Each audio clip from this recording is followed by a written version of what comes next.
Lucas capítulo 7, versículos de 36 a 50. Convidou um dos fariseus para que fosse jantar com ele.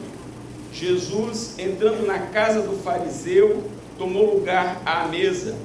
E eis que uma mulher da cidade, pecadora, sabendo que ele estava à mesa na casa do fariseu, levou um vaso de alabastro com unguento e, estando por detrás, aos seus pés, chorando, regava-os com suas lágrimas e os enxugava com os próprios cabelos, e beijava-lhe os pés e os ungia com o unguento.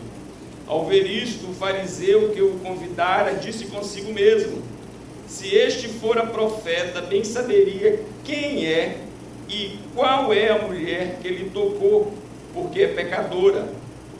Dirigiu-se Jesus ao fariseu e lhe disse: Simão, uma coisa tenho a dizer-te.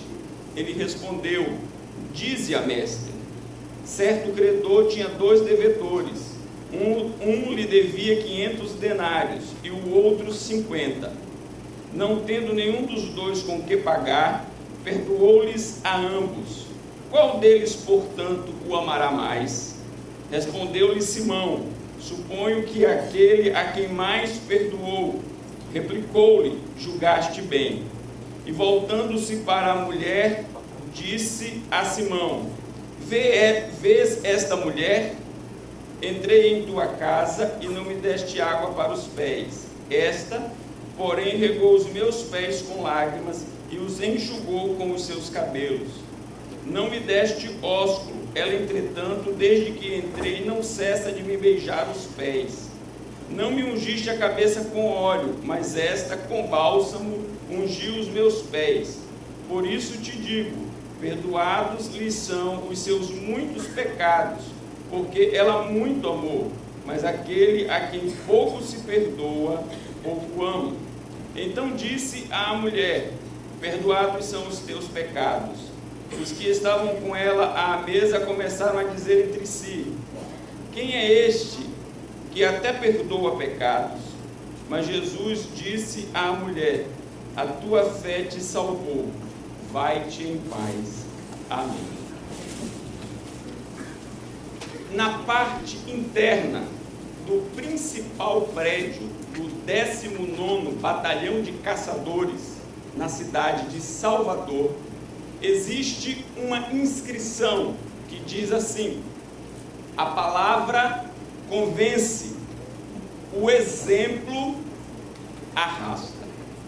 Cristianismo é conhecimento em prática, verdade e vida, teologia e ação. Sim, o cristianismo é a junção do conhecimento e da prática do que se conhece. A maior censura de Cristo Jesus para com os fariseus era justamente a dicotomia que eles faziam. Eles conheciam, porém não praticavam. Existe um adágio popular que talvez seja conhecido de muitos dos irmãos: faça o que eu digo, mas não faça o que eu faço. Ora, este adágio não pode ter nenhum espaço, nenhum lugar no nosso meio, porque os nossos atos, eles devem refletir as nossas palavras. As nossas palavras devem sempre estar em sintonia com os nossos atos. O tema do quadrimestre, que já foi tantas vezes estudado aqui, a preocupação da mesa com a sua aplicabilidade, o cuidado daqueles que se revezaram nesta tribuna, na prática do exercício devocional, mostrando o aspecto prático, vital, de se dizer: já não vivo eu, mas Cristo vive em mim. É porque pode ser que alguém diga: já não vivo eu, mas Cristo vive em mim, com muita facilidade, mas na sua vida prática nada se observa o reino, o domínio de Cristo naquela vida.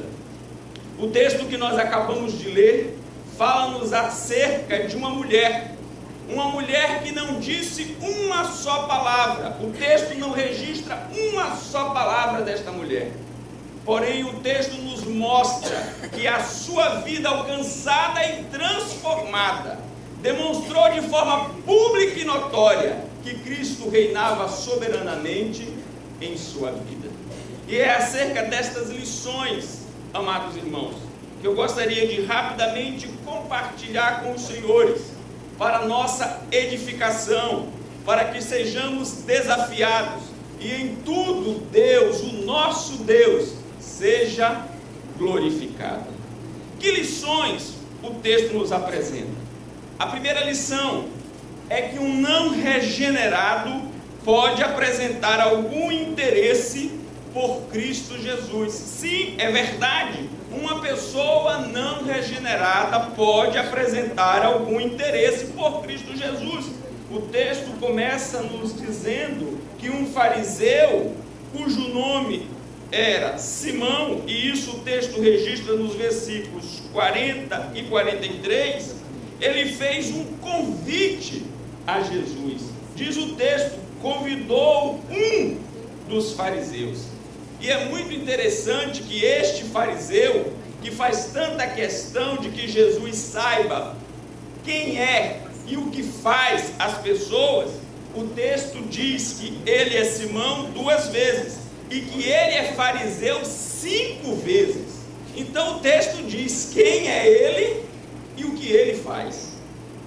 Sim, este homem convidou Jesus para uma refeição.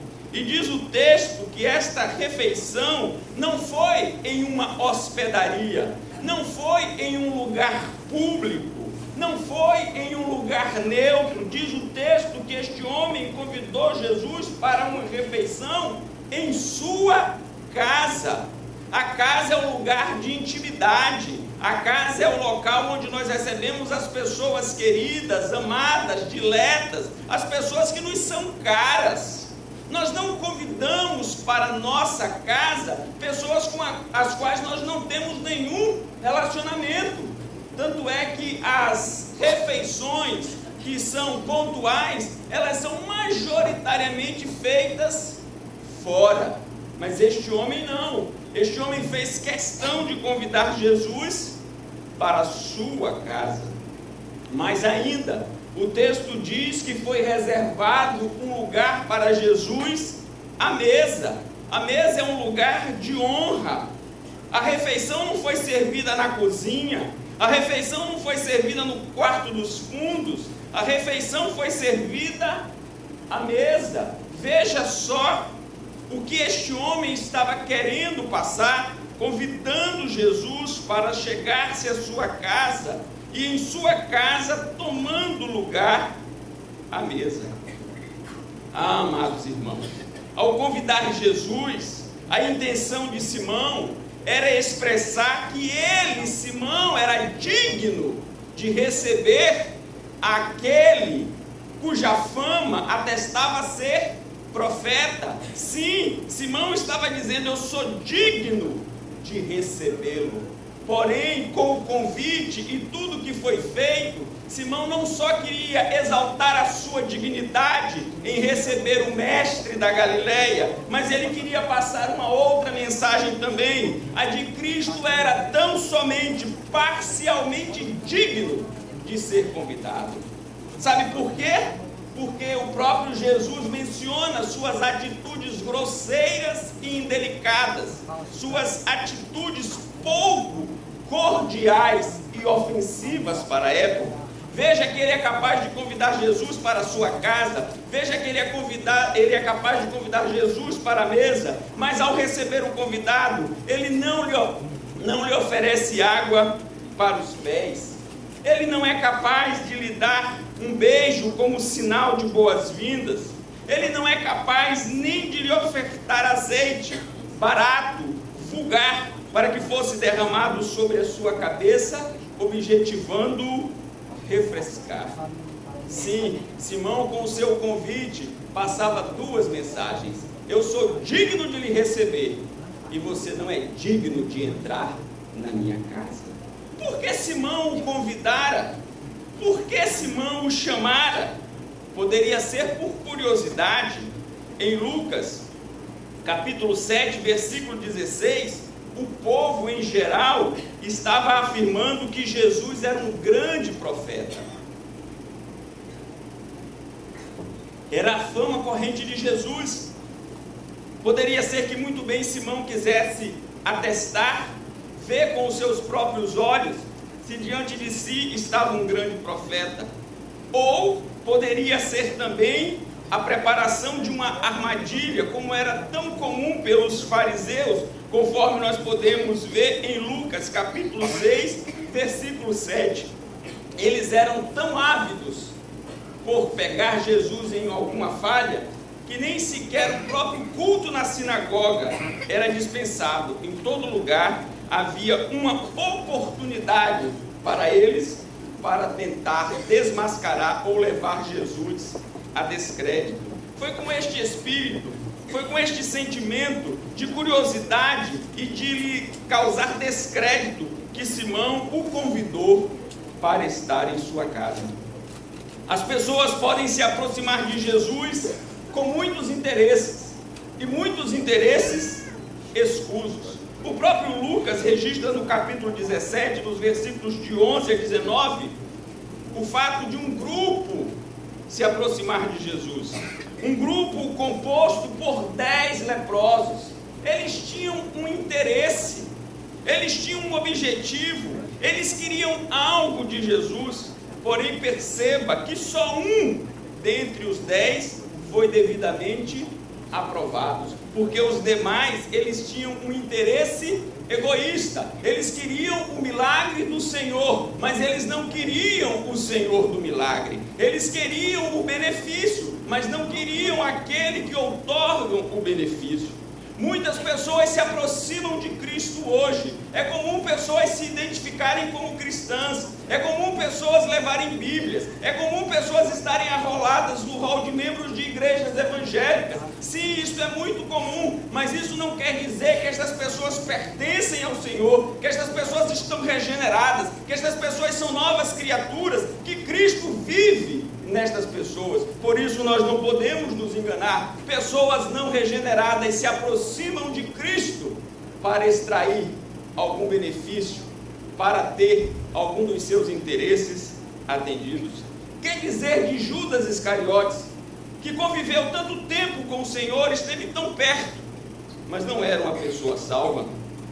Que dizer de Safira, mulher de Ananias, que viu tantas coisas na igreja primitiva, tantas manifestações gloriosas de Deus, embora tão perto, Cristo não reinava em sua vida. Um não regenerado pode afirmar: já não sou eu quem vive, mas Cristo vive em mim. Mas não se enganem, esta farsa não haverá de durar por todo o tempo, pois o próprio Senhor Jesus disse, conforme registrado em Mateus capítulo 7, versículo 21, nem todo que me diz Senhor, Senhor, entrará no reino dos céus. Não basta falar, é preciso apresentar os frutos, as evidências de que realmente Cristo reina soberanamente. Esta é a primeira lição que o texto nos mostra. Um não regenerado pode ter algum interesse por Cristo Jesus. A segunda lição que o texto nos mostra é que a maravilhosa graça de Cristo é maior que o pecado. Perceba que o texto identifica a mulher como sendo uma mulher pecadora. Veja o versículo 37. E eis que uma mulher da cidade pecadora. Veja o versículo 39. Ao ver isso, o fariseu que o convidara disse consigo mesmo: se este fora profeta, bem saberia quem e qual é a mulher que lhe tocou, porque é pecadora.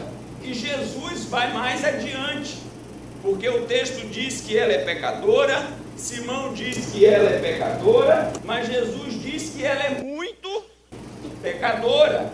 Veja o versículo 47. Por isso te digo, perdoados lhe são os seus muitos pecados. Amados irmãos, a mulher conhecia o seu passado. Simão conhecia o passado da mulher. A cidade conhecia o passado daquela mulher. E Jesus também conhecia o passado daquela mulher. O que Simão não conhecia e que aquela mulher conhecia e Jesus conhecia era o presente daquela mulher, porque no passado efetivamente era uma mulher submissa e escravizada pelo pecado, mas ela foi alcançada pela graça transformadora, regeneradora e salvadora de Cristo Jesus, e a sua vida mudou completamente. Quando ela foi até aquele local, ela já foi uma mulher consciente de que a sua vida pertencia a Cristo. Ela já foi àquele lugar consciente de que Cristo era o seu Senhor e Salvador. Ela não foi convertida ali, ela já foi para aquele local sabendo que Cristo vivia e reinava na sua vida. J.C. Ryle, o bispo anglicano de Liverpool, ele afirmou que muito provavelmente aquela mulher ouvira o convite registrado em Mateus capítulo 11, versículo de número 28. Vinde a mim, todos vós que estáis cansados e sobrecarregados, e eu vos aliviarei. Amados irmãos, a graça de Cristo Jesus é suficiente para transformar a vida de qualquer pecador. Não há pecado que venha impedir a ação sobrenatural da graça, pois onde abundou o pecado, superabundou a graça. Aquela mulher estava ali porque fora transformada, aquela mulher estava ali porque fora alcançada, aquela mulher estava ali porque Cristo mudou radicalmente o seu viver, e apesar de ser pecadora, e apesar de seus pecados serem conhecidos de todos, nada impediu que a graça salvífica de Cristo lhe alcançasse e lhe transformasse a vida. Por isso nós cremos e exultamos e bendizemos que todo aquele que Deus na eternidade, por meio do seu amado Filho, chamou, na história haverá de responder publicamente a este chamado. E esta mulher se apresentou para testemunhar da graça de Cristo em sua vida. O apóstolo Paulo, falando a respeito do poder desta graça, graça que transforma, graça que renova, graça que restaura, maravilhosa graça, ele diz na primeira epístola a Timóteo, no capítulo 1, dos versículos de 12 a 17, diz: sou grato para com aquele que me fortaleceu, Cristo Jesus nosso Senhor, que me considerou fiel, designando-me para o ministério. A mim, que noutro tempo era blasfemo e perseguidor e insolente, mas obtive misericórdia, pois o fiz na ignorância, na incredulidade. Transbordou, porém, a graça de nosso Senhor com a fé e o amor que há em Cristo Jesus. Fiel é a palavra e digna de toda aceitação, que Cristo Jesus veio ao mundo para salvar os pecadores, dos quais eu sou o principal. Amados irmãos, não há vida que a graça de Deus não transforme. E quem é transformado por esta graça apresenta as evidências da transformação operada por Cristo Jesus.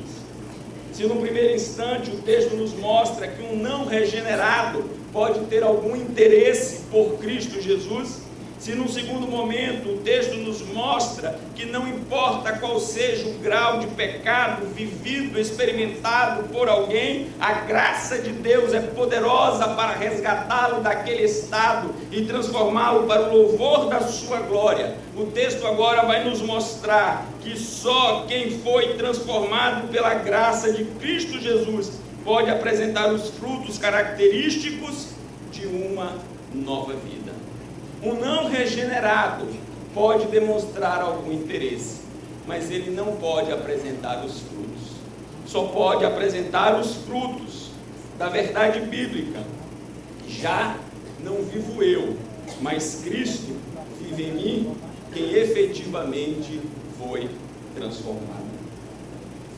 O exemplo desta mulher nos mostra que ela fora transformada. ela tem em si as marcas que caracterizam quem foi transformado. Ela tem em si as marcas de quem já não vive, mas em seu ser vive Cristo. Vejamos as marcas, vejamos os frutos, vejamos as evidências de uma vida transformada pela graça de Deus. O Senhor Jesus destaca estes frutos, estas evidências, dizendo o seguinte: dirigiu-se Jesus ao fariseu e lhe disse: Simão, uma coisa tenho a dizer-te. Ele respondeu: dize-a, mestre. Ele é hipócrita até o fim. Certo credor tinha 2 devedores. Um lhe devia 500 denários e o outro 50. Não tendo nenhum dos 2 com que pagar, perdoou-lhes a ambos. Qual deles, portanto, o amará mais? Respondeu-lhe Simão: suponho que aquele a quem mais perdoou. Replicou-lhe: julgaste bem. E voltando-se para a mulher, disse a Simão: vês esta mulher? Entrei em tua casa e não me deste água para os pés. Esta, porém, regou-me os meus pés com lágrimas e os enxugou com os seus cabelos. Sim, estas lágrimas eram as lágrimas que caracterizavam o seu arrependimento, a sua tristeza pelos pecados de outrora. Não há novo nascimento se não houver arrependimento. João Batista, quando começou a sua forte e poderosa pregação, conforme registrado em Mateus capítulo 3, nos versículos 1 e 2, vem constando esta mensagem. Naqueles dias apareceu João Batista pregando no deserto da Judéia e dizia: arrependei-vos, porque está próximo o reino dos céus. O Senhor Jesus, quando deu início ao seu ministério, não começou com outro tema, não começou com outro assunto, senão arrependimento. Veja Mateus capítulo 4, versículos de 12 a 17. Diz o versículo 17 que finaliza a sessão: daí por diante passou Jesus a pregar e a dizer: arrependei-vos, porque está próximo o reino dos céus. Amados irmãos, uma vida onde Cristo vive e reina é uma vida que não tem prazer no pecado, é uma vida que não tem contentamento no pecado, é uma vida que quer distância do pecado, é uma vida que chora, que lamenta e que suplica a Deus a sua graça para que cada dia ele possa viver em novidade de vida. Esta mulher não tinha prazer nos pecados cometidos outrora. Pelo contrário, esta mulher tinha vergonha. Hoje o quadro é tão diferente em tantos lugares e com tantas pessoas. Tem pessoas que se alegram com os seus pecados e outras fazem questão de demonstrá-los publicamente para externar uma suposta maturidade cristã. Não há do que nos gloriarmos no pecado, só há do que nos envergonharmos. E esta mulher chorava copiosamente por causa dos seus pecados. Nós precisamos chorar, e chorar muito, pelos nossos pecados, em arrependimento, porque todas as vezes que nós transgredimos a palavra de Deus, nós o ofendemos. O apóstolo Paulo, falando sobre essa temática na Epístola aos Romanos, no capítulo 6, assim ele se expressa, a partir do versículo 12: não reine, portanto, o pecado em vosso corpo mortal, de maneira que obedeçais às suas paixões, nem ofereçais cada um os membros do seu corpo ao pecado, como instrumentos de iniquidade, mas oferecei-vos a Deus como ressurreto dentre os mortos, e os vossos membros a Deus como instrumento de justiça, porque o pecado não terá domínio sobre vós, pois não estáis debaixo da lei, e sim da graça. Quem diz, já não vivo eu, mas Cristo vive em mim, chora pelos seus pecados, chora lamentando os seus erros, chora pedindo a Deus graça, pois bem-aventurados são os que choram, não porque estão desempregados, não porque estão enfermos, não porque são ridicularizados, mas bem-aventurados são os que choram os seus pecados, porque eles serão consolados, cujo consolo não tem comparação, pois é o consolo que vem do próprio Deus. Esta mulher, por meio da sua atitude, estava a dizer: já não vivo eu, mas Cristo vive em mim. Suas lágrimas testemunhavam a ação de Cristo na sua vida. Mas o texto prossegue mostrando mais um fruto na vida desta mulher. Veja o que diz o texto, versículo 45: não me deste ósculo, ela, entretanto, desde que entrei, não cessa de me beijar os pés. Aqui esta mulher expressa gratidão, aqui esta mulher expressa regozijo. Ela tinha consciência de que não merecia a salvação. Pela graça sois salvos, mediante a fé, e isto não vem de vós, é dom de Deus. Esta mulher sabia que outrora a sua vida era uma vida dominada pela culpa, dominada pelo pecado, dominada por tudo de ruim que havia como consequência do seu afastamento da gloriosa salvação preparada por Deus. Mas agora, uma vez salva e transformada, esta mulher é uma mulher grata. Esta mulher é uma mulher que reconhecia que tudo devia a Cristo Jesus. Perceba a diferença da mulher para Simão. Simão se colocou, segundo a sua concepção, no mesmo nível de Jesus, pois ele se achava justo. A mulher não queria estar ao mesmo nível, porque ela sabia que não merecia estar ao mesmo nível. Aonde ela se coloca? Ela se coloca aos pés do Senhor, pois reconhecia que tudo que ela agora era, o era por graça imerecida de Deus. Quando a pessoa não tem um coração grato, ela se acha justa, ela se acha merecedora, ela se acha digna, ela entende que todos devem se volver para ela e ela é o objeto e a atenção de todos. Mas a mulher cristã, que sabe que Cristo Jesus vive em sua vida e que tem um coração grato, ela é uma mulher humilde, ela é uma mulher que reconhece que tudo provém do Senhor. Amados irmãos, há uma discussão fútil acerca do lugar da mulher na igreja, no lar e na sociedade.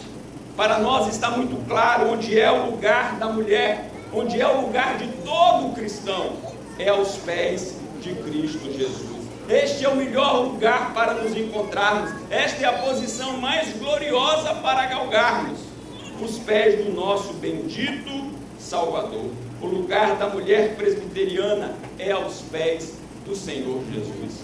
Quando houve aquela contenda da parte de Marta, porque estava agitada de um lado para o outro, e foi queixar-se a Jesus, porque a sua irmã estava aos pés dele, Jesus não censurou a Maria, pelo contrário, disse que ela fizera a melhor escolha.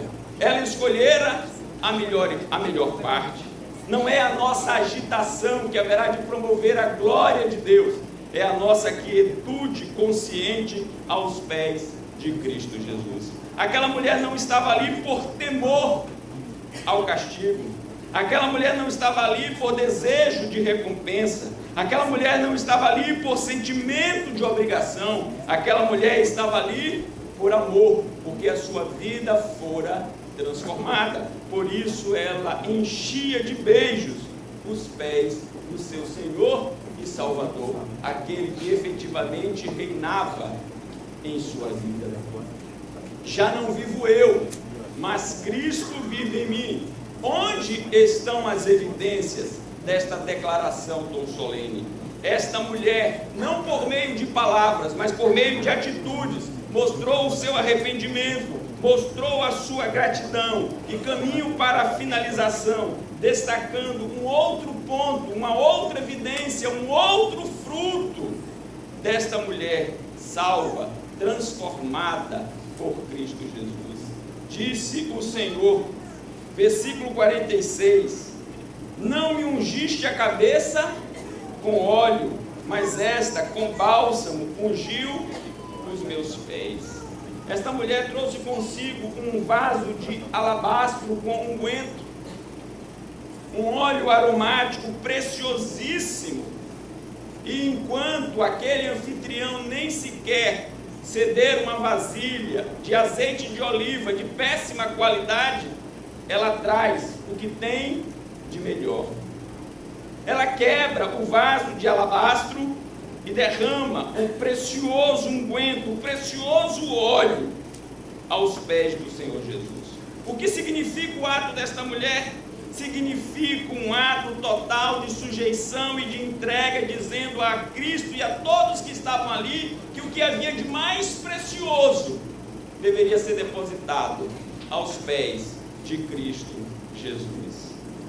Ela não ofertou qualquer coisa, ela não ofertou algo bom por meio daquele ato simbólico, ela estava ofertando tudo, toda a sua vida, tudo que ela era, para que Deus em Cristo fosse glorificado. Em Mateus 26, Marcos 14 e João 12, há um relato parecido com este, mas você não pode confundir, pois não estamos falando do mesmo episódio. O relato de Lucas não é o mesmo de Mateus, de Marcos e de João.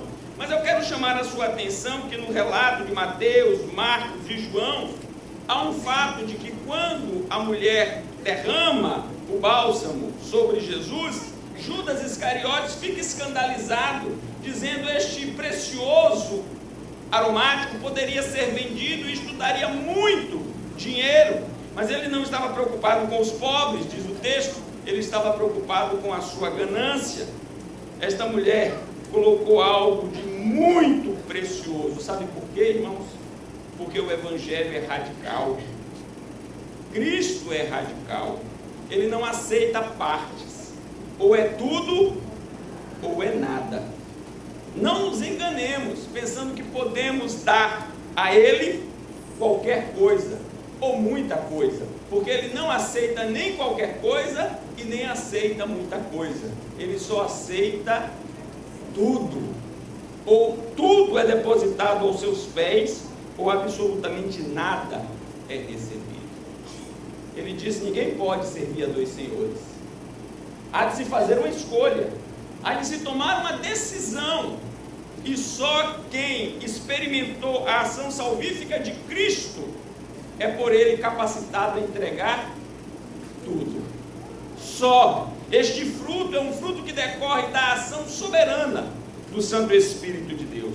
Por isso essa mulher despeja aquele óleo precioso, um testemunho de que a sua vida por inteiro está aos pés de Cristo Jesus, o Senhor.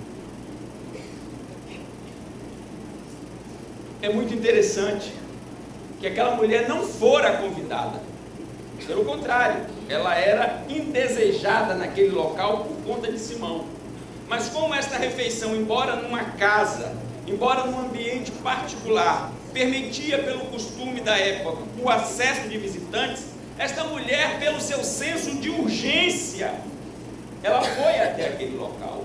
Ela sabia que ela seria hostilizada, mas ela teve coragem para ir até aquele local e dizer por meio dos seus atos: já não vivo eu, mas Cristo vive em mim. Ela não se acovardou, ela não se intimidou e ela não deixou para o dia seguinte, porque esta é uma decisão que nós não podemos nem ocultar e nem retardar.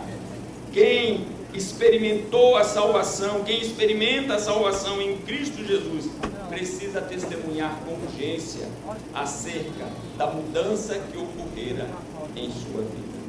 Já não vivo eu, mas Cristo vive em mim.